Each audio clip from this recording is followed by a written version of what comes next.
দর্শক, সাবেক প্রধানমন্ত্রী বেগম খালেদা জিয়ার মৃত্যুতে ৩ দিনের রাষ্ট্রীয় শোক পালন করছে বাংলাদেশ। প্রথম দিন তিনি চিরবিদায় নিলেন এবং বলা হচ্ছে একটা মহাকাব্যের সমাপ্তি হলো। এবং বিদায় যে কেমন হতে পারে, বিদায় কত মানুষ হতে পারে এবং কতটা আন্তরিক হতে পারে, সম্ভবত তার নতুন উদাহরণ তৈরি হলো বাংলাদেশ তথা এই অঞ্চলের রাজনীতিকদের জন্য। সেসব নিয়েই আমরা কথা বলবো আজকের ২৪ ঘন্টায়। প্রেজেন্টেড বাই আকিজ সানশাইন, আপনার সঙ্গে আছে মাহফুজ মিশু। আমার সঙ্গে স্টুডিওতে আছেন দুজন গুণী মানুষ, বাংলাদেশ পাবলিক সার্ভিস কমিশনের সাবেক চেয়ারম্যান, ঢাকা বিশ্ববিদ্যালয়ের সাবেক ভিসি এবং বর্তমানে ইউজিসি অর্থাৎ বিশ্ববিদ্যালয় মঞ্জুরি কমিশনের চেয়ারম্যান ডক্টর এস.এম.এ ফায়েজ। স্যার, আপনাকে অনেক কৃতজ্ঞতা, আপনি এই রাতে আমাদের সঙ্গে যুক্ত হয়েছেন। আছেন লেখক ও গবেষক জনাব আলতাফ পারভেজ। আলতাফ পারভেজ, আপনাকে অনেক কৃতজ্ঞতা ভাই, আমাদের সঙ্গে যুক্ত হয়েছেন। এবং আমাদের সঙ্গে জার্মানি থেকে অনলাইনে যুক্ত হচ্ছেন প্রফেসর নাহরিন ইসলাম খান, তিনি জাহাঙ্গীরনগর বিশ্ববিদ্যালয়ের শিক্ষক। প্রফেসর নাহরিন, আপনাকেও অনেক কৃতজ্ঞতা ও স্বাগত আমাদের অনুষ্ঠানে। প্রফেসর ফায়েজ, আপনাকে দিয়ে আলোচনা শুরু করতে চাই। আপনি যখন ঢাকা বিশ্ববিদ্যালয়ের ভাইস চ্যান্সেলর, সেই সময়ে এবং আরও নানাভাবে পেশাগত কাজেই বেগম খালেদা জিয়ার কাছাকাছি যাওয়ার, তার সঙ্গে কথা বলার, বৈঠক করার বিভিন্ন সময়ে সুযোগ হয়েছিল আপনার। ফলে মানে অনেকেই বলছেন যে বেগম খালেদা জিয়াকে নিয়ে নানান ধরনের নেতিবাচক মিথ তৈরি করা হয়েছিল বাংলাদেশে। তিনি সরকারি দলে, বিরোধী দলে, এমনকি গেল আমলে তো বটেই। বাংলাদেশে নারী শিক্ষার প্রসারে একটা বিপ্লব ঘটে গেছে এবং এইটার সূচনাটা যে সময়টাই হয়েছিল সম্ভবত সেটা বেগম খালেদা জিয়ার সময়, যদি আমরা ভুল না করি। ফলে বাংলাদেশের এই যে এখন শিক্ষা কাঠামো গঠন, আমাদের বিশ্ববিদ্যালয়ে, আমাদের শিক্ষাক্ষেত্রে, কর্মক্ষেত্রে নারীদের যে অগ্রগতি, বেগম জিয়া আমাদের প্রথম নারী প্রধানমন্ত্রীও বটে। ফলে তার অবদানকে একজন শিক্ষা জগতের মানুষ হিসেবে আপনি কিভাবে মূল্যায়ন করেন আজকের দিনে? প্রথমেই আমি তার প্রতি গভীর শ্রদ্ধা নিবেদন করছি। মরহুম বেগম খালেদা জিয়া দেশনেত্রী এবং তার পরিবারের সদস্যদের প্রতি গভীর সমবেদনা জানাচ্ছি। একই সাথে সমগ্র দেশবাসীর প্রতি আমি সমবেদনা জানাচ্ছি, এই জন্য যে তিনি কী মাপের নেতা ছিলেন, যে দেশনেত্রী, এবং উনি কতটা সারা দেশের নেতৃত্ব দিতে পারেন সেটার বহিঃপ্রকাশ ঘটল আজকে এই বিশালত্বের মধ্যে দিয়ে। জানা যায় যে বিশ্বমুদ্র, এটা সত্যিকার সেন্সে উনি দেশের একজন নেত্রী, সবার নেত্রী। এই জন্য আমি সবার প্রতি সমবেদনা জ্ঞাপন করছি। আমি যখন ঢাকা ইউনিভার্সিটির ভাইস চ্যান্সেলর ছিলেন, এবং ডেফিনেটলি উনি চেয়েছিলেন যে আমি ভাইস চ্যান্সেলর হই, এভাবেই আমি ভাইস চ্যান্সেলর হয়েছিলাম। তার আগে ওনাকে আমি চিনি যখন আমি পাবলিক সার্ভিস কমিশনের চেয়ারম্যান 1993 থেকে 98 পর্যন্ত। আমি যখন প্রথম ওনাকে দেখলাম, এটা 93-ও আগে, আই ওয়াজ অ্যামেজড। মানে মনে হলো একজন অ্যাঞ্জেলের সামনে আমি দাঁড়িয়ে আছি। What a charismatic personality she was. এবং এইটা উনিও আমাকে দেখে খুবই খুশি হলেন। তার পিছনে একটা কারণও আছে। কারণটা হচ্ছে আমি তখন মহসিন হলের প্রভোস্টটা হয়েছিলাম। আমি কোনোভাবেই চাইনি কোনো হলের প্রভোস্ট হব আমি, কিন্তু মহসিন হলে তখন ভাইস চ্যান্সেলর যিনি ছিলেন, প্রো ভাইস চ্যান্সেলর যিনি ছিলেন, তারা চাইলেন আমি মহসিন হলের প্রভোস্ট হই। সামহাও আমি কিন্তু একটা হলের প্রভোস্ট হচ্ছি, কিন্তু ওই সময়টা ওই হলের প্রাধান্য ছিল পেত ওই ছাত্র দলের নেতৃবৃন্দরা, তারা মূলত ওখানে থাকতো। এবং কিছুদিন পর একটি ইলেকশন হলো, ছাত্রলীগ জিতলো, ছাত্রদল হারলো। আমরা হল সংসদে, না, বিশ্ববিদ্যালয়ে, আচ্ছা, ডাকসুতে, আচ্ছা, হলেও হলো। এটা কি তাহলে 90-এর আগে? মানে 90-এর আগে, জি। তো ওইখানে তখন এরশাদ সাহেব প্রেসিডেন্ট, আমি কে ভাইস চ্যান্সেলর ছিলেন নামটা এখন বলছি না আমি, তো কিন্তু আমরা অনেকে মনে করতাম এটা ম্যানিপুলেটেড ছিল, ছাত্রদলকে হারিয়ে দেওয়া হয়েছিল। পরবর্তীকালে ন্যাচারালি ছাত্রদল খুবই অ্যাগ্রিভড, তারা প্রসেশন বের করলো। আর এদিকে ছাত্রলীগ তারাও মানে বিজয় উল্লাসে প্রসেশন বের করলো। পুরো দুটো দলের মধ্যেই ছাত্র ছিল, ছাত্রী ছিল, ক্ল্যাশ হলো। তো এটা যে রূপটা ধারণ করলো যে ছাত্রী মিছিলে হামলা ছাত্র দলের পক্ষ থেকে, তো এটা যে সকালবেলা ঘটে গেছে এটা আমি জানতাম না।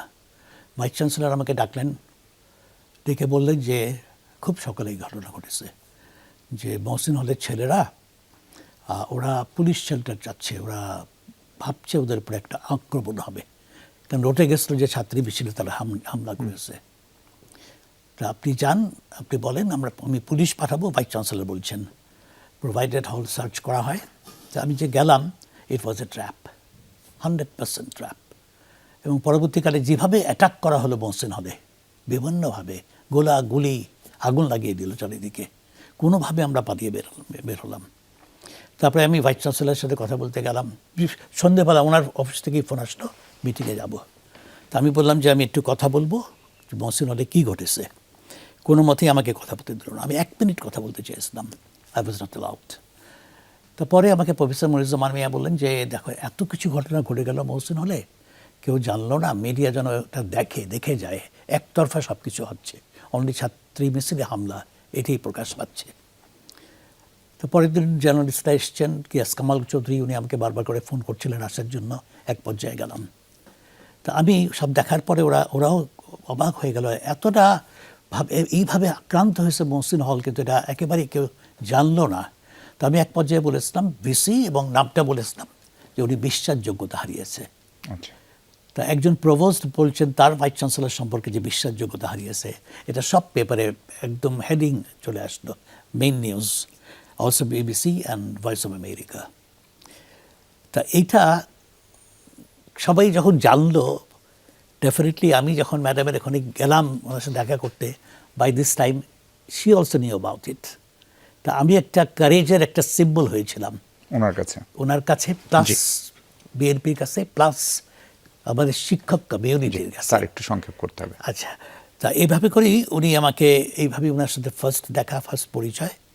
তারপরে পাবলিক সার্ভিস কমিশনে আমি কীভাবে চেয়ারম্যান হলাম পরে হয়তো বলবো। আমি ঢাকা বিশ্ববিদ্যালয়ের ভাইস চ্যান্সেলর হলাম, সেটাও আমি কোনোদিন কিন্তু পদের প্রতি কোনোদিন মোহ দেখাইনি, আমি কোনোদিন লবিতে বিশ্বাস করিনি। তা উনি চেয়েছিলেন আমি ভাইস চ্যান্সেলর হলাম।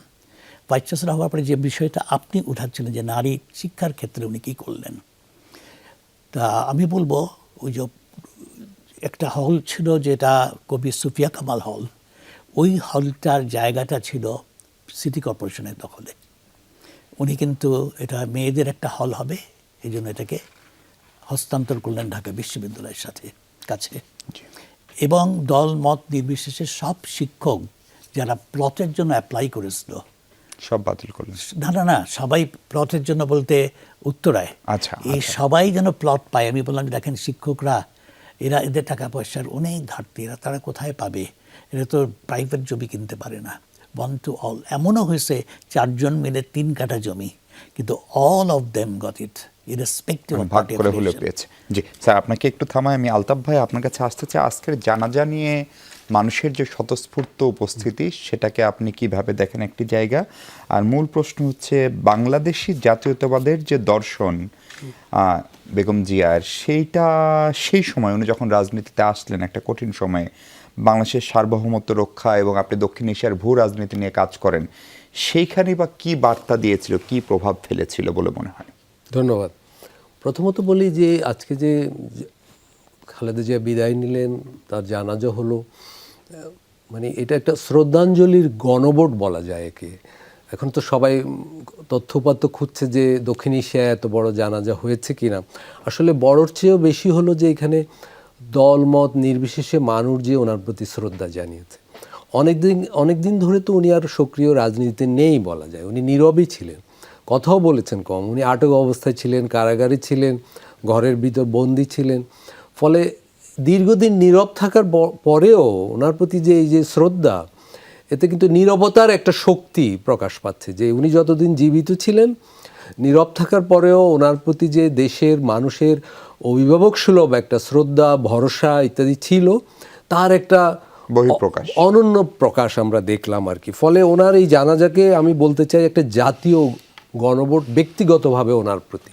যারা জানাজায় গিয়েছে তারা যে সবাই বিএনপি দল করে বা এরকম নয় মোটেই, সম্ভবত আমি দেখেছি আমরা অনেক বন্ধুরা গিয়েছে, ফলে এবং তারা বিএনপির রাজনীতির সাথে যুক্ত নয় কিন্তু একটা ভালোবাসে। এই ভালোবাসাটার একটা উৎস হলো বিশেষ করে আমাদের ছাত্র অবস্থায় যে সামরিক শাসন বিরোধী যে ছাত্র রাজনীতি, সেই সময় উনি তো জাতীয় রাজনীতিতে সবে ওনারও অভিষেক হয়েছে, ফলে আমরা বয়সে তরুণ ছিলাম, উনি রাজনীতিতে নবীন ছিলেন, কিন্তু ওনার যে একটা শক্ত ভাবমূর্তি, নীতির প্রশ্নে যে দৃঢ়তা, সেইটা ওনাকে মানে এই জায়গায় এনেছে। এটা হলো একটা ব্যাপার। দ্বিতীয়ত আপনি যেটা বললেন যে বিদেশ নীতির ক্ষেত্রে ওনার যে ভূমিকা, এটা খুবই গুরুত্বপূর্ণ। ওনাকে যে দেশের মানুষ এত ভালোবাসে, তার কারণ শুধু এই নয় যে দেশের ভিতর তার শাসক হিসাবে ভূমিকা বা সামরিক শাসন বিরোধী গণতান্ত্রিক আন্দোলনে ওনার ভূমিকা। আমি বলবো এখানে বিশেষ করে বাংলাদেশ একটা ছোট দেশ, এদেশের বিদেশ নীতি কেমন হওয়া উচিত, এদেশের পররাষ্ট্রনীতি ঠিক কীরকম থাকা উচিত, এদেশের মানুষের সেই বিষয়ে যে আকাঙ্ক্ষা আছে, সেইটা ওনার বক্তব্যের ভিতর দিয়ে একটা প্রতিফলিত হয়েছিল। আমি এক্ষেত্রে একটা সুনির্দিষ্ট উদাহরণ দিতে পারি। বাংলাদেশের পাশে একটা বড় প্রতিবেশী ভারত। ভারত আমাদের চেয়ে অনেক বড় অর্থনীতি, জনসংখ্যায় বড়, সামরিক শক্তিতে বড়, সেই তুলনায় বাংলাদেশ সকল অর্থেই ছোট। কিন্তু বাংলাদেশ একটা মুক্তিযুদ্ধের মধ্য দিয়ে একটা দেশের জন্ম হয়েছে, এর মধ্য দিয়ে বাংলাদেশের মানুষের ভিতর আত্মমর্যাদার একটা স্ফুরণ ঘটে গেছে। বাংলাদেশের মানুষ চায় যে ভারত তাদের যেন সমমর্যাদার প্রতিবেশী হিসাবে দেখে, সকল ইস্যু যেন অংশীদারিত্বমূলকভাবে মীমাংসা হয়, কিন্তু ভারত একটা অভিভাবক সুলভ দৃষ্টিতে এগুলা দেখে, এটা আমরা জানি। তো বাংলাদেশের মানুষের ওই যে চাওয়াটা, সেটা শাসক হিসাবে, প্রধানমন্ত্রী হিসাবে বা একজন জাতীয় রাজনীতিবিদ হিসাবে খালেদা জিয়ার মধ্য দিয়ে স্পষ্ট হয়ে উঠেছিল। উনি ভারত বাংলাদেশ সম্পর্ককে যেভাবে দেখতেন, সেটা ভিতর মানুষের আকাঙ্ক্ষার একটা প্রতিফলন ঘটেছিল। এটাও ছিল ওনার জনপ্রিয়তার একটা কারণ। আরেকটা দেখুন, ওনার আমলে ওয়ার অন টেররের ব্যাপারটা এসেছিল, সেখানে যেমন অনেকগুলো মুসলিম দেশ কিন্তু যুক্তরাষ্ট্রের পরিকল্পনায় ঢুকে পড়েছিল রীতিমতো, প্রায় আত্মসমর্পণের মতো। কিন্তু বাংলাদেশও ওয়ার অন টেররের সহযোগিতার ভূমিকায় ছিল বটে, কিন্তু বাংলাদেশ একটা নিরপেক্ষ, নির্দলীয় একটা দূরত্বে রেখে এখানে মানে আন্তর্জাতিকভাবে যে জঙ্গি সমস্যায় বাংলাদেশ অংশগ্রহণ করেছিল, এবং খালেদা জিয়ার আমলে কিন্তু সবগুলো জেলায় একসাথে হামলা হয়েছিল। এইসব বিষয়েও উনি কিন্তু শান্ত ধীর স্থিরভাবে এগুলো মোকাবেলা করেছিলেন। মানে বাংলাদেশের যথেষ্ট ক্ষয়ক্ষতি হয়নি ওই আমলে, এবং আন্তর্জাতিকভাবে বাংলাদেশ বিদেশি নীতির ক্ষেত্রে কোনো দিকে হেলে পড়েনি। একটা নির্দলীয়, নিরপেক্ষ, জোট নিরপেক্ষ ভূমিকার মধ্য দিয়েই উনি বিষয়টা হ্যান্ডেল করেছিলেন আমার যতদূর মনে পড়ে। জি, আলতাফ ভাই আপনাকে একটু থামাই। আমি প্রফেসর নাহরিন, আপনি নিশ্চয়ই শুনতে পাচ্ছেন, আপনি পরিবেশবিদ্যার শিক্ষক। এই যে একদম তৃণমূল পর্যায়ে বৃক্ষরোপণ অভিযান বা সামাজিক বনায়নের মতো যে কর্মসূচিগুলো, এবং সেগুলোর সঙ্গে নারীকে ইনক্লুড করা, এবং এটার ভিতর দিয়ে এক ধরনের নারীর অর্থনৈতিক মুক্তি এবং সেই সঙ্গে পরিবেশের ভারসাম্য বজায় রাখা, এই কাজগুলো বেগম খালেদা জিয়া অনেকাংশেই শুরু করেছিলেন। ফলে এই চিন্তা ভাবনাগুলো আসলে তাকে গ্রামীণ নারী বলি এবং সঙ্গে পরিবেশ বলি, যেটাকে আমরা এখন টেকসই উন্নয়ন বলি। উনি প্রথম যখন প্রধানমন্ত্রী হলেন তখনও টেকসই উন্নয়নের ধারণা খুব বেশি পপুলার না। ফলে সে আঙ্গিকে একজন পরিবেশের শিক্ষক হিসেবে আপনারা বেগম খালেদা জিয়াকে কিভাবে মনে রাখবেন, কিভাবে স্মরণ করবেন? ধন্যবাদ মিশু। আজকে আসলে দিনটা অন্যরকম একটা দিন, খুবই বেদনা ভারাক্রান্ত আমরা সবাই, বিকজ খালেদা জিয়া তো শুধু আমাদের মানে প্রাক্তন প্রধানমন্ত্রী নয়, আজকে যে জানাজা, যেটি আলতাফ ভাই বললেন যে এটি একটি গণভোট, কারণ এই জানাজাই প্রমাণ করে দিয়েছে যে উনি মানুষের হৃদয়ে কোন ভোটটি পেয়েছেন এবং কোন জায়গায় আছেন। যে প্রশ্নটি আপনি আমাকে করলেন যে টেকসই উন্নয়ন, খালেদা জিয়া যখন ক্ষমতায় আসেন তখন আমরা স্কুলে পড়ি। তো তখন এই টেকসই উন্নয়ন শব্দটা আপনি যথার্থই বলেছেন যে এটা খুব নতুন এসছে। তো সেই জায়গা থেকে আমি মনে করব যে নারীকে পরিবেশের সাথে যুক্ত করা, এবং দেখেন মানে শুধু যে আপনি পরিবেশের কথা বলবেন, একটা নারী ব্যক্তিগত জীবনের যে চাহিদা বা তার যে বেড়ে ওঠার জন্য যার প্রয়োজন, তার সব আমি মনে করি যে তার কিশলয়টা বা চারাটা বোনা হয়েছে খালেদা জিয়ার হাত থেকে। যেমন ধরেন আপনি পরিবেশের কথাও যদি একটু দূরে রেখে দেখেন, যে বিধবা ভাতা সেটি তো উনি চালু করেছেন। উনি নিজে একজন উইডো ছিলেন, এবং সেই জায়গাটা থেকে উনার যে অনুভূতিটি কাজ করেছে, এটি কিন্তু এখন চলে, আমার যতদূর ধারণা যে এটি এখন পর্যন্ত সেটি। এবং এই যে পরিবেশ নিয়ে যে কাজগুলো উনি করেছেন, মানে গ্রামীণ নারীকে সম্পৃক্ত করা, এবং বিধবা ভাতার সুবিধাটা কিন্তু গ্রামীণ নারীরাই বেশি পেয়েছে, তাই না? বা যে দুস্থ নারীরাই পেয়েছে, শহরের নারীদের বাইরে যেয়ে। এগুলো তো করেছেনই। আমি আরেকটা জায়গায় একটু কথা বলতে চাই, যেটা নিয়ে ধরেন অনেকেই অন্যরকম কথা বলবেন। কিন্তু বাংলাদেশের এই যে বিধবা ভাতার সাথে আরেকটা জিনিস আসে। আমি জানি না যে কথাটা কতটা সমীচীন হবে বলা, কারণ অনেক কথার অনেক ডিফারেন্ট ইন্টারপ্রিটেশন হয়। কিন্তু বাংলাদেশে খালেদা জিয়ার আগে বিধবা নারীর রূপটাই ছিল কিন্তু একটি সাদা শাড়ি পরা। এবং এই জায়গাটাকে উনি কমপ্লিটলি চেঞ্জ করে দিয়েছেন। বিধবারাও যে রঙিন হতে পারে এবং সেটাও যে এম্পাওয়ারমেন্ট এর একটা অংশ, সেটা কিন্তু খালেদা জিয়া আমাদেরকে বুঝিয়েছেন। যে একজন বিধবা নারী তার সাদা বেশভূষা ধারণ না করে তারও যে একটি রঙিন জীবন থাকতে পারে, এবং এইটাও আমি মনে করি যে নারীর এম্পাওয়ারমেন্ট এর একটা অনেক বড় বিষয় ছিল সেই মুহূর্তে। কারণ ওই সময়ে বাংলাদেশের নারীদেরকে, বা এখন পর্যন্তও কি ওরকম করে ভাবতে পারে? তো এই পথটা কিন্তু খালেদা জিয়া আমাদেরকে দেখিয়েছেন। তো নারী মুক্তি বলেন বা যাই বলেন, আমার কাছে মনে হয়েছে যে আজকে বেগম খালেদা জিয়া যে চলে গেলেন, তার এই চলে যাওয়াটার পেছনে আপনি দেখেন যে, যে পরিমাণ মানুষ এসছে, যে পরিমাণ মানুষের কন্ট্রিবিউশন ছিল, মানুষের চোখের পানি পড়েছে, হ্যাঁ? বাংলাদেশের ইতিহাসে এরকম ঘটনা কখনো ঘটবে কিনা আমি জানি না। তবে নারী শিক্ষার ক্ষেত্রে দেখেন, একটা কথা সবসময় বাজারে খুব চাউর ছিল, এবং তাকে নিয়ে তো অনেক বাজে কথা বা একেবারে জেন্ডার সেনসিটিভ কথাগুলা এসছে মানে খালেদা জিয়াকে নিয়ে, এবং গত আমলে আমরা দেখেছি কি জঘন্যভাবে এই কথাগুলো এসেছে। একটা কথা সবসময় তার শিক্ষাগত যোগ্যতা নিয়ে আসে। আপনি একটা জিনিস দেখেন যে, যে নারীকে আপনি শিক্ষাগত যোগ্যতা দিয়ে হেয় করে যাচ্ছেন, কিন্তু আমি মনে করি যে বাংলাদেশের নারী শিক্ষায় খালেদা জিয়া, যে প্রশ্নটি আপনি স্যারকে করেছেন যে নারী শিক্ষায় যে ভূমিকা খালেদা জিয়া রেখেছে, সেটা কিন্তু একেবারেই মানে আহ অভূতপূর্ব। আমি আমার নিজের জীবনের ব্যক্তিগত ঘটনা থেকে বলতে পারি যে আমার সাথে উনার কয়েকবারই ব্যক্তিগতভাবে দেখা হয়েছে। আমি নিজেকে এই কারণে অসম্ভব সৌভাগ্যবান মনে করি, এবং আমি মনে করি যে আমরা যে সময় বড় হয়েছি সেই সময় প্রধানমন্ত্রী একজন নারী হবেন, এই ভাবনাটাই কিন্তু এক ধরনের অসম্ভব ভাবনা ছিল বাংলাদেশে। এখন পর্যন্ত পৃথিবীর অনেক উন্নত দেশেও এটি একটা অসম্ভব ভাবনা। সেই জায়গা থেকে আমি যখন স্কুল বিতর্কে একটা পুরস্কার পেলাম, তখন টেলিভিশনই ছিল, শুধু বাংলাদেশ টেলিভিশন। ম্যাডাম আমার হাত ধরে বলেছিলেন যে, "তোমার মতো মেয়েই আমার চাই।" আমি তখন একেবারেই ছোট, স্কুলে পড়ি।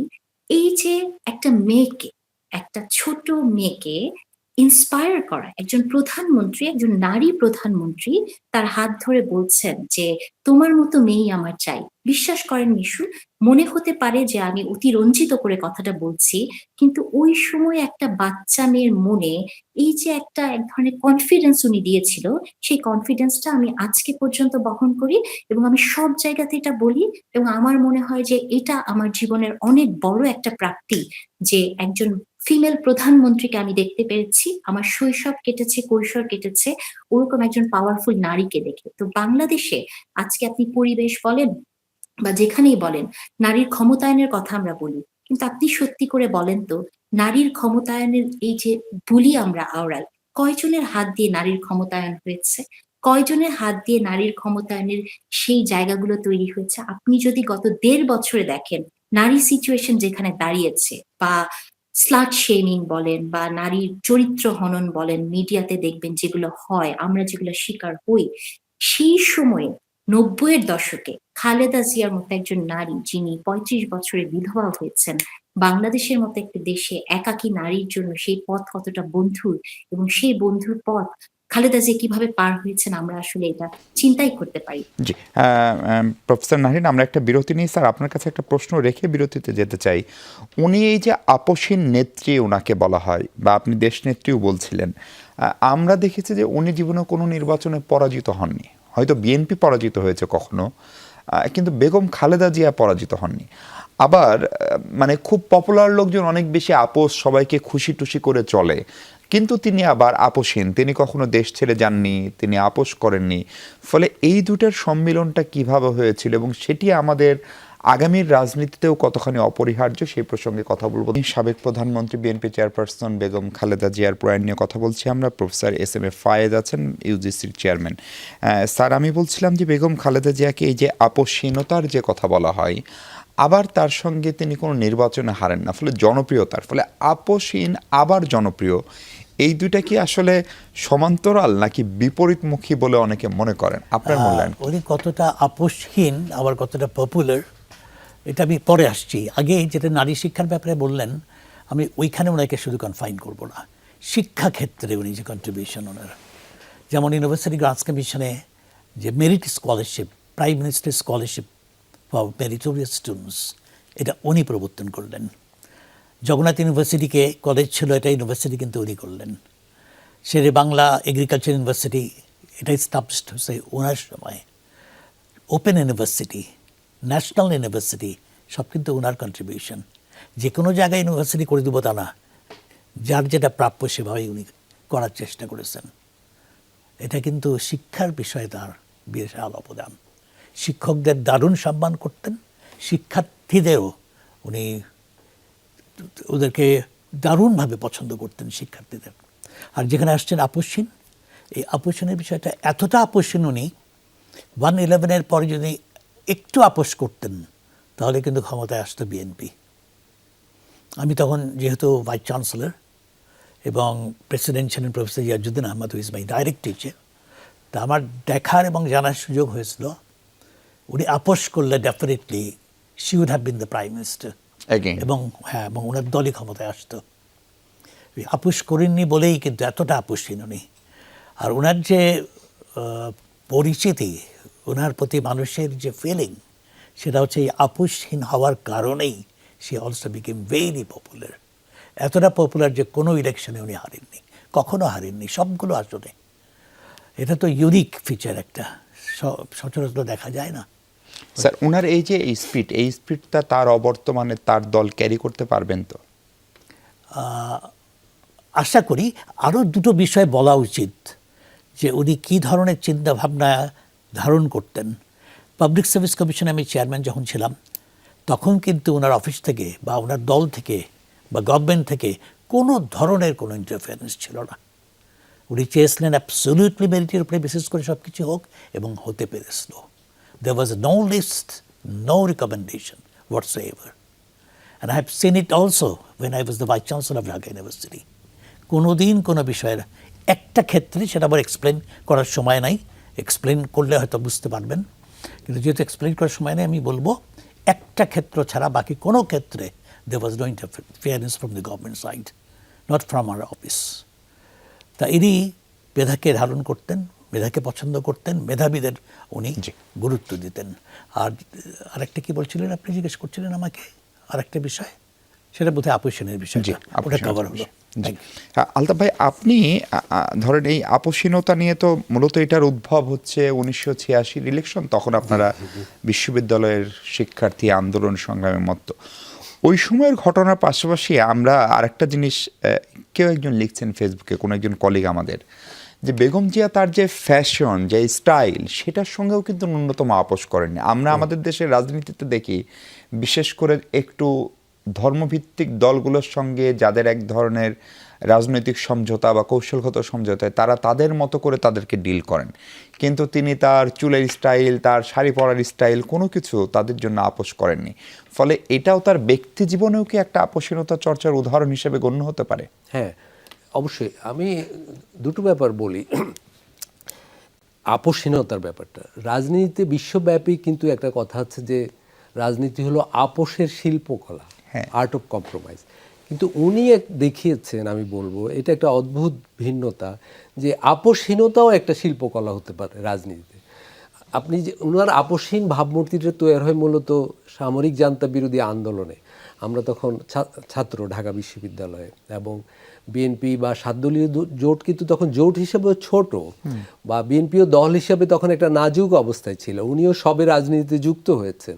ঠিক এরকম একটা সময়ে যখন সামরিক শাসকরা চাচ্ছিল তাদের অধীনে নির্বাচন, এবং এই নির্বাচনে সবাই অংশগ্রহণ করলে তাদের প্রতি একটা বৈধতা তৈরি হয়, কিন্তু উনি একমাত্র, অন্য দলগুলো, বড় দলগুলো নির্বাচনে চলে গিয়েছিল, উনি বলছিলেন যে না, এটা একটা আমাদের নীতিগত অবস্থান হলো, এটা অবৈধ শাসক আমরা মনে করি, ফলে অবৈধ শাসকের অধীনে নির্বাচনে যাব না।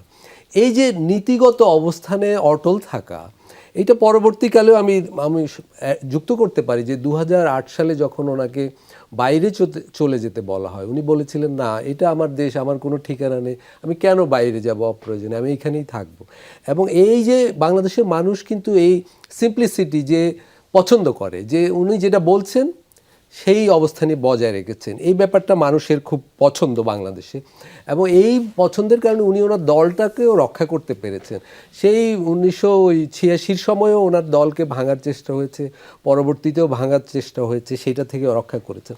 আপনি আগে যে আমার সহ আলোচকদের দুটো প্রশ্ন করেছিলেন পরিবেশ এবং শিক্ষার প্রশ্নে, আমি সেখানে দুটো জিনিস যুক্ত করতে চাই। দেখুন, এই যে গত 17 মাস আমাদের দেশে সংস্কারের অনেক প্রত্যাশা থাকলেও পূরণ হয়নি, কিন্তু পূরণ করা যে কঠিন নয়, বিএনপি শাসন আমলের দুটো উদাহরণ আমি এখানে যুক্ত করতে চাই 2 লাইনে। পলিথিন বন্ধ করা, আমাদের সকলের মনে আছে যখন শাহজাহান সিরাজ সাহেব পরিবেশ মন্ত্রী ছিলেন, তখন ডিসিশন ছিল যে এটা বন্ধ করতে হবে, এবং পলিথিন কিন্তু বন্ধ হয়ে গিয়েছিল, কিন্তু আমরা সেটা রক্ষা করতে পারিনি। অর্থাৎ চাইলে এটা কিন্তু একটা বড় ধরনের পরিবেশগত অর্জন ছিল বাংলাদেশের জন্য। আরেকটা হলো পরীক্ষায় নকল বন্ধ করা। জি, এহসানুল হক মিলন। কিন্তু এই যে দিক নির্দেশনার ব্যাপার আছে তো, যে এটা বন্ধ করতে হবে, এবং আমাদের শিক্ষা থেকে কিন্তু নকল এখন উঠে গেছে, কিন্তু ওই অর্জনটা কিন্তু ওই সময়, এর আগে কিন্তু একটা গণ নকলের একটা কাজ নকল হতো। তার মানে চাইলে এখানে রিফর্ম করা যায়, এবং ভবিষ্যতেও আমাদের দেশে এই নজিরগুলো আমার মনে হয় কাজে দিতে পারে, যে কোনো সরকার চাইলে শুধু চাওয়ার মধ্য দিয়েই অনেক ধরনের সংস্কার সম্ভব। জি ফাইজ স্যার, আপনাকে তখন যে প্রশ্নটা করেছিলাম আমিও ভুলে গিয়েছিলাম, দুঃখিত, যে এই যে ওনার যে আপোষহীনতার দর্শন এবং এই যে অটুট থাকা, সেটা জিয়াউর রহমানের হাতে গড়া দল বিএনপি সেটা আগামীতে কন্টিনিউ করতে পারবে কিনা,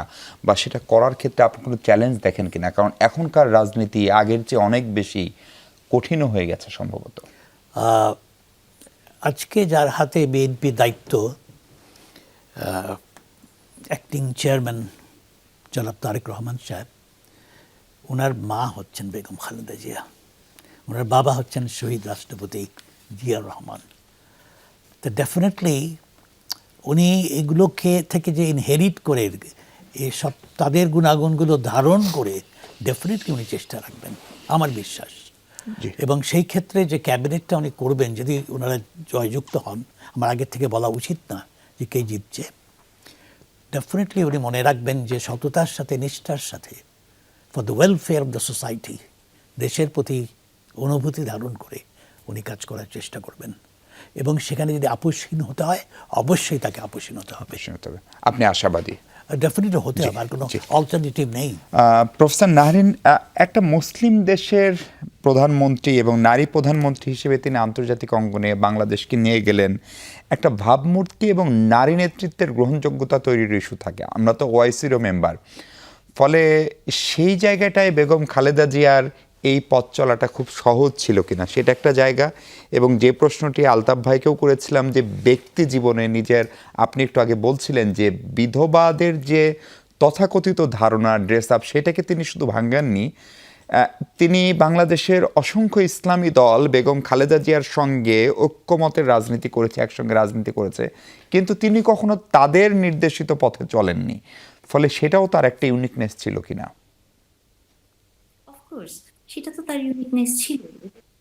যে কথাগুলো আমরা, বা যে প্রশ্নটি আপনি আমাকে করলেন যে এই পথটা এত সরল ছিল কিনা, মিশু, উনি তো রাজনীতিতে এসেছেন 44 বছর আগে, 44 বছর পরেও সেই পথ কিন্তু এতটা মানে সুন্দর নয় আমাদের জন্য, কিন্তু বন্ধু, কিন্তু সেই বন্ধুরতার পেছনে ফেলে আপনাকে আজকে মানুষের যে চোখের পানি আপনি দেখেছেন একজন নারীর জন্য, আমার ধারণা নেই যে ঠিক কোনো নারীর জানা যায়, আপনি যদি জেন্ডার নিয়েই কথা বলেন, তাহলে এত মানুষের সমাগম কোনোদিন হয়েছে কিনা, ইতিহাসে হয়েছে কিনা বা সাবকন্টিনেন্টে হয়েছে কিনা আমার জানা নেই। তবে এটা আমরা দেখলাম, এবং এটাই প্রমাণ করে যে আসলে আমাদের পথটা বন্ধুর নয়। তবে যে কথাটা আলতাফ ভাই বলছিলেন যে একটা কন্টিনিউশনের তো দরকার, যেমন ধরেন খালেদা যে এই পথটি আমাদেরকে তৈরি করে দিয়েছেন, আমাদেরকে দেখিয়েছেন, এরপরে নারী শিক্ষার কথা বলেন বা ফ্রি এডুকেশন মেয়েদের যেটা ছিল সেটি ওনার হাত দিয়ে হয়েছে, বেগম প্রেসিডেন্ট জিয়াউর রহমানের সময় মহিলা অধিদপ্তর তৈরি হয়েছে, কিন্তু কন্টিনিউশনটা তো থাকতে হবে। বাংলাদেশের রাজনীতির সমস্যাটা হচ্ছে যে যখন যে দল আসে তার পরবর্তীতে ওই 5 বছরের যে আমরা একটা কাজ করি, এর পরবর্তীতে ওটা টেনে নেয় না। তো এই কারণেই কিন্তু সফলতার মুখ আমরা দেখি না। কিন্তু তারপরও আমি বলবো যে ব্যক্তিগত জায়গা থেকে আমি মনে করি যে খালেদা জিয়া নারী হিসেবে তার যে অবস্থানটা, সে অনেক ঊর্ধ্বে যেতে পেরেছেন এবং তিনি এমন একজন নারী হয়েছেন, আমি মনে করি যে এই নারীটি বাংলাদেশের একটি আইকন। আর যে প্রশ্নটি আপনি দ্বিতীয় আরেকটি আমাকে প্রশ্ন করলেন যে, একটা করেছেন এই পদটা বন্ধুর ছিল কিনা? আরেকটা প্রশ্ন কি ছিল মিশু? একটু মনে করিয়ে আরেকটা দেন ছিল আমাকে। উনি মানে ওনার পোশাক আশাকে লাইফস্টাইলেও আসলে আপোষহীন ছিলেন কিনা। অফকোর্স লাইফস্টাইলে তো আপোষহীন ছিলেন। আপনার মনে পড়ে যে শেখ হাসিনা যখন ভোট চাইতেন তখন উনি হিজাব করতেন, উনি তসবিহ হাতে নিতেন। বেগম খালেদা জিয়াকে কিন্তু এটা কখনোই করতে হয়নি এবং তার সাথে, সাথে উনি প্রত্যেকটি ইলেকশনে জিতেছেন। তার মানে হচ্ছে কি, আবার ইসলামিক দলগুলোর কথা বলেছেন যে সমান তালে তিনি রাজনীতি করেছেন। আজকে কি আপনি জানা যায় দেখেছেন যে ইসলামিক দলের সবাই ছিলেন? দল মত নির্বিশেষে এবং বাংলাদেশে যারা প্রথিতযশা আলেম বা যে দলটি এই মুহূর্তে নারীর পোশাক, নারীর কাজ নিয়ে অসম্ভব প্রশ্ন তুলছে, তারাও কিন্তু ওই কাতারে খালেদা জিয়ার জন্য দাঁড়িয়েছেন। তাহলে এটাই হচ্ছে বেগম খালেদা জিয়ার আপোষহীনতার সেই চরিত্রটা, যেটি বলে দেয় যে সবসময় আপোষহীনতা মানে পরাজয় নয় এবং আপনাকে আপনার ব্যক্তিগত জীবন থেকে শুরু করে পোশাকে কোনো জায়গাতেই আপোষ করতে হয় না, যদি ওই আপোষহীনতাটা আপনার দেশপ্রেমের সাথে যুক্ত হয়। আর আরেকটি প্রশ্ন আপনি সবাইকে করেছেন, সেটার উত্তরটা আমি দিতে চাই যে আপনি বলেছেন যে ভবিষ্যৎ বিএনপি খালেদা জিয়ার পদকে ধারণ করতে পারবেন কিনা। ফায়েজ স্যার উনি আশা দেখিয়েছেন, উনি আশাবাদী। আমি এর সাথে সাথে আরেকটি জিনিস যুক্ত করতে চাই, আমিও চরমভাবে আশাবাদী। এই কারণে আশাবাদী কারণ আপনি বিএনপিকে এই মুহূর্তে একটি দল দেখবেন যে দলটি একটা অসম্ভব সুন্দর পলিসি করেছে এবং আমি খুবই গর্বিত যে বিএনপির এডুকেশন পলিসিতে আমি আছি, আমি কাজ করেছি সেখানে এবং আমি আমার ব্যক্তিগত অভিজ্ঞতা থেকে বলতে চাই যে আমি জনাব তারেক রহমানকে যখন দেখেছি, উনি প্রত্যেকটি সেক্টরে, শুধু তো এডুকেশন পলিসি হয়নি, একটা দেশ চালানোর জন্য যা যা পলিসি দরকার প্রত্যেকটি পলিসি বিএনপি কিন্তু শুধু মুখে বলেনি, কাগজপত্রে করেছে এবং এইটার পেছনে উনি বছরের পর বছর সময় দিয়েছেন। আমরা একটা পলিসি করতে ১.৫-২ বছর সময় লেগেছে, প্রতিনিয়ত বসতে হয়েছে, সেটা পরিমার্জন হয়েছে, পরিবর্ধন হয়েছে এবং প্রত্যেকটা জায়গায় উনার আমি যে অবস্থাটা দেখেছি, উনি যে মতামতগুলো দিয়েছেন, উনি লাইন টু লাইন পড়েছেন, এটা কিন্তু একটা example.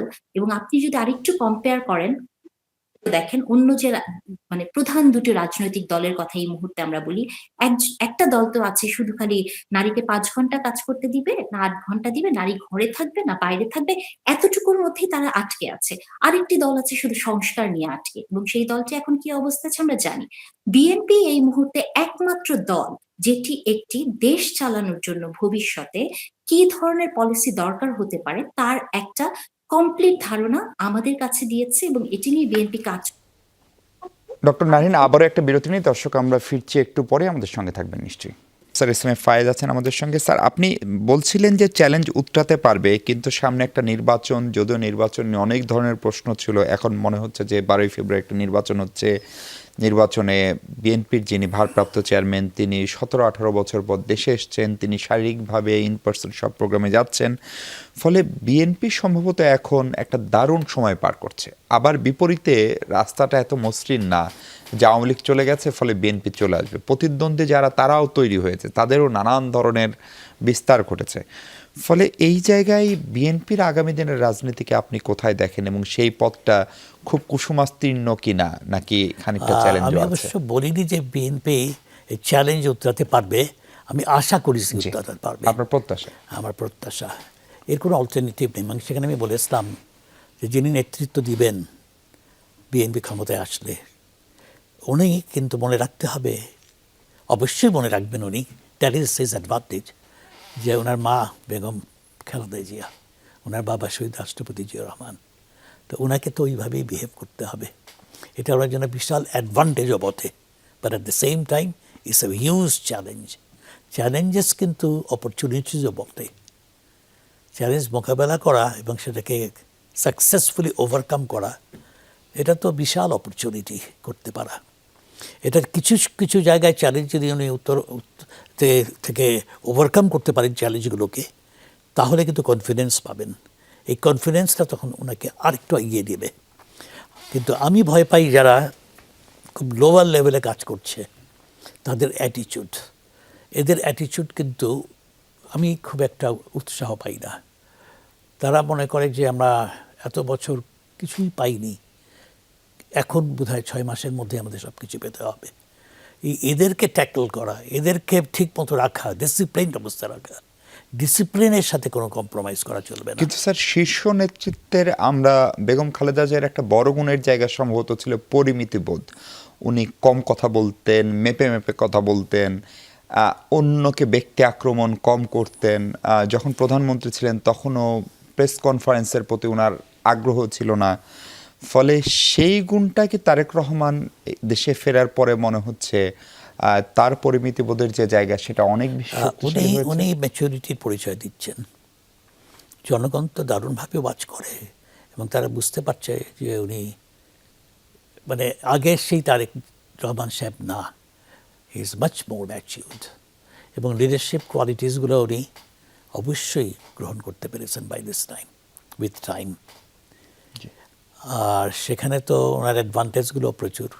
If he has a good cabinet এবং তারা যদি সিনসিয়ার হয়, যদি কারাপশন থেকে মুক্ত রাখা সম্ভব হয় এদেরকে, তাহলে কিন্তু definitely corruption was so rampant during the past regime, দেশটা একেবারে অন্যরকম হয়ে গেছে। এই যে আর্থিক অবস্থা, সেই অবস্থা তো বিকজ অফ কারাপশন। তা এই জন্য দেশকে উঠিয়ে আনার জন্য, উন্নয়নের পথে আবার নতুন করে চালিত করার জন্য কারাপশন মুক্ত সমাজ গঠন করতে হবে। You have to choose people. যেমন আমি সবসময় বলি, সেই ব্যক্তি ভাইস চ্যান্সেলর হওয়া উচিত না যে পদের প্রতি মোহ প্রদর্শন করবে। হি ইজ ফার্স্ট যে সে ডিসকোয়ালিফাইড, বেছে বের করতে হবে উই ইজ সুইটেবল।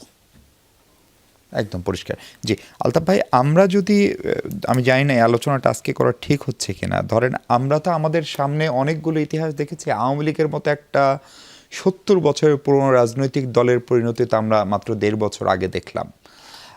ফলে আবার ধরেন বিএনপি সেই 2001 থেকে 6, তারপরে একটা দীর্ঘ বিরতি। এর পেছনে অনেক চক্রান্ত ষড়যন্ত্র যেরকম ছিল, নিশ্চিতভাবে বিএনপিরও কিছু রাজনৈতিক অপরিণামদর্শিতাও ছিল। ফলে এই সব বাস্তবতায় আগামীর বাংলাদেশের রাজনীতি, সামনে নির্বাচন, এবং নির্বাচনে ধারণা করা হয় যে বিএনপি নির্বাচনে জিতে আসবে সব কিছু স্বাভাবিক থাকলে, বেশিরভাগ মানুষ সেটি মনে করেন এবং ইতিহাসও তাই বলে।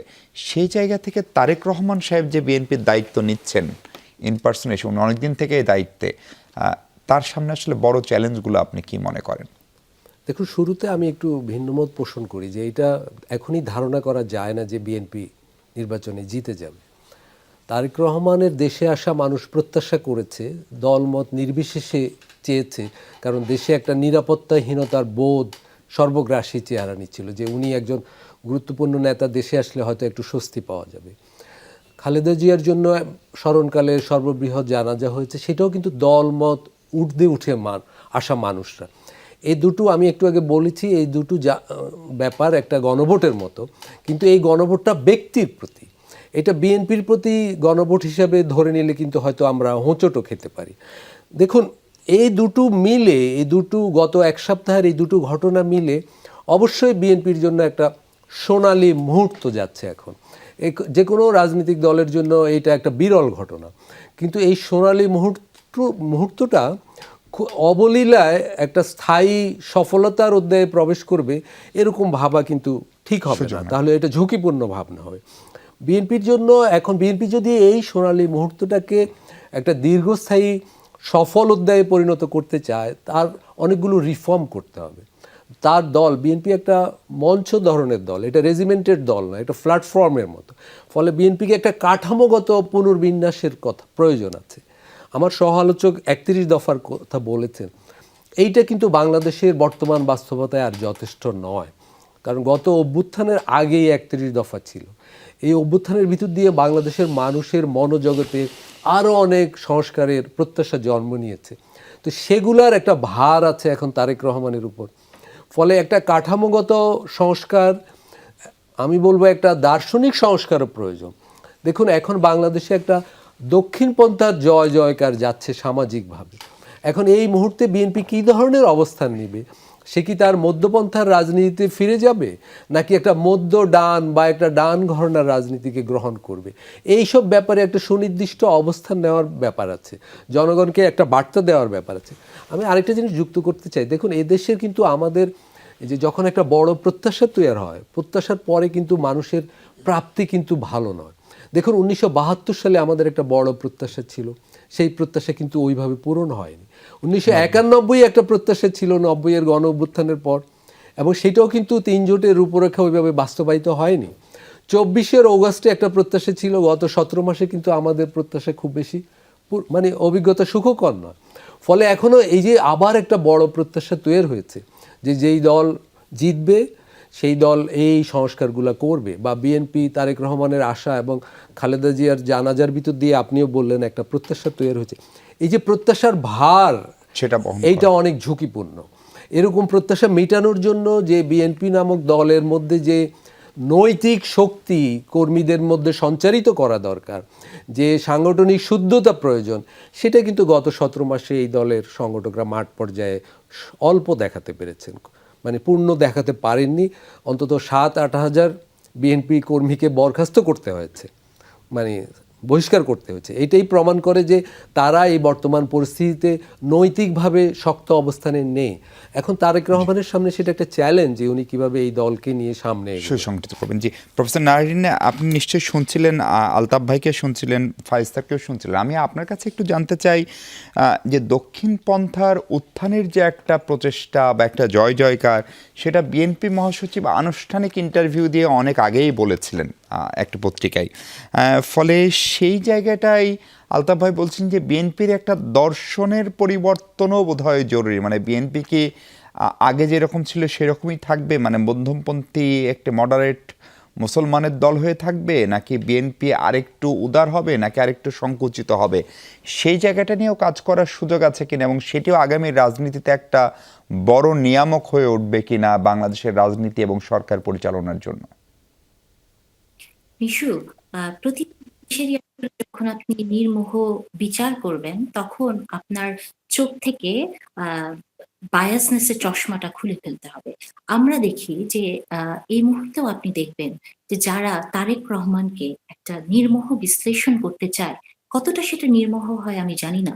কারণ অনেক ক্ষেত্রেই দেখা যায় যে তাকে তার পূর্ববর্তী কোনো কিছু নিয়ে বা মিডিয়ার যে গত 17 বছর তাকে যেভাবে করে পোর্ট্রেট করেছে সেটা দিয়েই মানুষ কথা বলে। এই কথাগুলো কেন বলছি জানেন? যে এই যে বলছেন দক্ষিণপন্থী বা কিছু, আলতাফ ভাই হয়তো, আমার মনে হয় যে উনার এটা জানাই দরকার ছিল। আমি আসলে 31 দফার কথা বলিনি, আমি বলেছি যে বিএনপির পলিসির কথা। যে বিএনপি 31 দফা তো অনেক আগে 2014 থেকে শুরু হয়েছে। বিএনপি গত কয়েক বছর ধরে, এবং আমি আরেকটি কথা বলতে চাই, এটি নির্বাচনে জেতার জন্য না, একটি দেশ চালানোর জন্য, মানে আপনি যে কোনো সেক্টরে যা যা লাগে বিএনপি একটি কমপ্লিট পলিসি তৈরি করেছে। সে তার এডুকেশন পলিসি তৈরি করেছে, সে তার ইকোনমিক পলিসি তৈরি করেছে, ফ্যামিলি কার্ড, অনেক কিছু এখন আপনারা দেখবেন এবং আগামী 1 মাসের মধ্যে আরো দেখতে পাবেন। তাহলে আমি মনে করি যে এইটা বিএনপির একটা ভীষণ রকমের পরিবর্তন। কিন্তু এই পরিবর্তনগুলো দেখার জন্য একটা মানে নিরপেক্ষ লেন্সের দরকার হয়। আলতাফ ভাই একটি কথা বলেছেন যে বিএনপি 6-7 হাজার কর্মীকে বরখাস্ত করেছে, কিন্তু তার মধ্যেও উনি আসলে বিএনপির নৈতিক জায়গাটাকে ঠিক মতো দেখতে পাচ্ছে না। একটা দল যদি তার 6-7 হাজার কর্মীকে তাদের অসৎ আচরণের জন্য বহিষ্কার করে, এটাকে আমরা পজিটিভ ভাবে দেখবো না? এটাকে তো পজিটিভ ভাবে আপনাকে দেখতে হবে যে এই অ্যাকশন গুলো তো বিএনপি নিচ্ছে। অন্য কোন দলগুলো এই অ্যাকশন গুলো নেয় আপনি আমাকে বলেন। তাহলে এটাকে আপনাকে পজিটিভ জায়গা থেকে দেখতে হবে। আপনি বলছেন, আলতাফ ভাই বলেছেন দার্শনিক পরিবর্তন বিএনপির হয়েছে কিনা। আমি কিচ্ছু বলবো না মিশু, শুধু খালি আপনি তারেক রহমান বাংলাদেশে ব্যাক করার পর থেকে তার অবস্থানগুলো, তার বক্তৃতা বা এগুলোকে যদি একটু নির্মোহ বিচার করেন, তাহলে আপনার কি মনে হয় যে বিএনপি রাজনীতি যাচ্ছে? সেটা মনে হয়? আমার তো মনে হয় না। দেখুন, একটা চেয়ার বদলানো আপনার কাছে মনে হতে পারে লোক দেখানো অথবা অন্য কিছু, কিন্তু এগুলো কিন্তু একটা জীবনের প্র্যাকটিস। আজকে আপনার চোখে পড়েছে কিনা আমি জানি না যে পরিবারের কাতারে ফাতেমা নামক ওই গৃহকর্মীটি দাঁড়িয়েছিলেন। এগুলোও বিএনপির এক ধরনের পরিবর্তন। আজকে তারেক রহমান যে বক্তব্যটি দিয়েছেন, জি। এটি একমাত্র মানে সন্তান হিসেবে মার জন্য যা বলা সেটাই। উনি কিন্তু আজকে কোনো রাজনৈতিক নেতা হতে চায়নি। আজকে কিন্তু একটা বিশাল সুযোগ ছিল তার রাজনৈতিক বক্তব্য দিয়ে ভোট চাওয়ার, কিন্তু উনি চাননি। তো এগুলাকে যদি আমরা পরিবর্তন হিসেবে না দেখি, তাহলে আমি মনে করব যে আমরা এখনো একটি বায়াস জি। চশমা পরে আছি, এবং এই মুহূর্তে যেমন আমরা আসলেই বলতে পারি না ইলেকশনে কে জিতবে। এবং দেখেন তারেক রহমান কিন্তু আপা 5ই শেষ অগস্টের করতে পর, হবে, একদম শেষ সময়। হ্যাঁ উনি বলেছেন যে ইলেকশনে ক্ষমতায় আসাটা এত সহজ হবে না। জি, এই অনেক অনেক কাজগুলো উনি অনেক করছেন। ধন্যবাদ প্রফেসর নাহরিন ইসলাম খান, ধন্যবাদ প্রফেসর ডক্টর এস.এম.এ ফায়েজ, ধন্যবাদ আলতাফ পারভেজ। দর্শক, এই ছিল আলোচনা। আমরা বেগম খালেদা জিয়ার শোক সন্তপ্ত পরিবারের প্রতি আরেকবার সমবেদনা জানিয়ে শেষ করছি। ভালো থাকবেন সবাই, নিরাপদে থাকবেন।